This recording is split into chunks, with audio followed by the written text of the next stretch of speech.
my question is, Velma's getting a season 2. We don't know the numbers related to this new Cleopatra thing. Is there a good business strategy to this? Like, let's just create insane controversy and get hate watching to like, is any press good press for some of these people? I mean, I wonder that myself sometimes. Like, Velma is a genuine oddity where I cannot fathom the thought process that went into that show. We are going to take, a pretty innocuous kids TV show from like the 70s, and we're going to turn it into this horrible, hate-filled rant against like everything in modern culture, like, especially like white men, and yeah, like there must have been surely someone in the studio or the writing team who put their hand up and said, look, I don't think this is going to play very well. I feel like people are going to absolutely hate us for this. I don't know how it works. I genuinely, because as an artist or as a storyteller or whatever, surely you wouldn't want your name associated with something that literally everyone hates. Like Cleopatra, like, is a perfect example. Even the critic score was like 11%. Like, even they hated it. The audience score was 1%. I've never seen that before. I didn't even think that was possible on Rotten Tomatoes, but apparently it was. And so, yeah, I don't know if that's going to then translate into more views for the following season or what. It's a strange strategy. I mean, I talked about fan baiting as a marketing strategy where, Star Wars has done it, where they brought in like characters like Reva for this Obi-Wan Kenobi show. Again, they made Obi-Wan Kenobi a broken down old man who's given up on everything. And they brought in a character named Reva, who's played by a black actress. A pretty unlikable character who doesn't make a whole lot of sense when you break down her story. And naturally, there was a bit of backlash against her. Just accusations that you just wanted more diversity on screen and you didn't care how it was done. But then they get to come back with, you're all just racist because of that. And so you have to support this character because if you don't, then you must be racist. And so that became a term known as fan baiting, where you deliberately provoke the annoyance of fans and you use the resulting backlash to defend your show.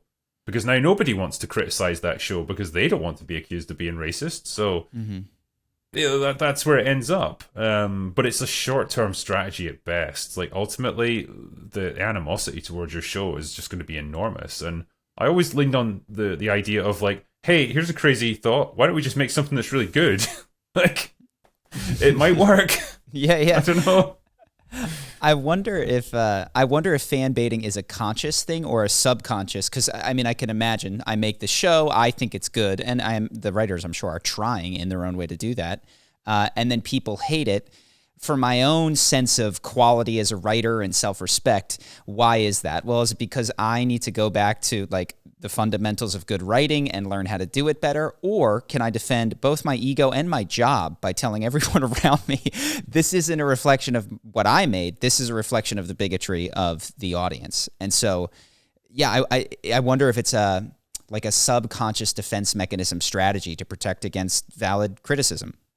I mean, it could well be for a lot of these people because we're none of us are mind readers. I don't know what goes on in their heads. It could be that a lot of them, when they come into these positions, they've never been told no in their lives. Like they've had it relatively easy because I think now, particularly, it's relatively easy to get into these fields because if you have the right views, you say the right things, maybe you tick the right boxes. You're much more likely to get hired by Hollywood productions now.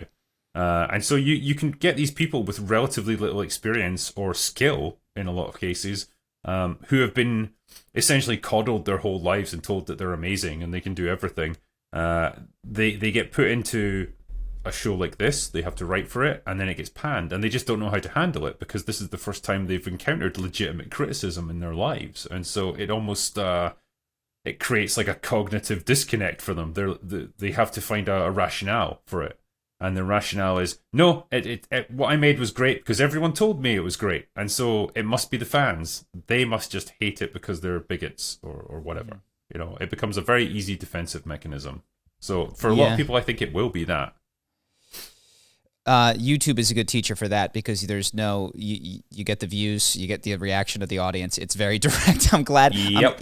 I know some people. I live in LA who work in those larger corporatized things where you're not selling to an audience, you're selling to your studio head or your boss or your something. Whenever you're trying to talk about what's good, and there's a disconnection between the feedback of the audience and you, the creator, the writer, whatever it is. I'm glad to have come up on YouTube where there's no space in between me and the audience. If something doesn't hit, there's no one else to blame. There's no one else to ask for feedback. It's not I can't say that my boss didn't let me do it right. It's just me and the view count, and that's it. Yep. And it's YouTube's a harsh mistress sometimes, Yeah. and you can put your heart and soul into some videos, and for whatever reason they just do not land. And you look at that little graph, where it's like where it should be and it's way below it, and you're like, why? What's wrong with this one? What's gone wrong? And it's frustrating sometimes, but it happens. Yeah. But yeah, a good content creator should always be aware of how their audience is receiving things, and always like evaluate it and think like, okay, what can I do better next time?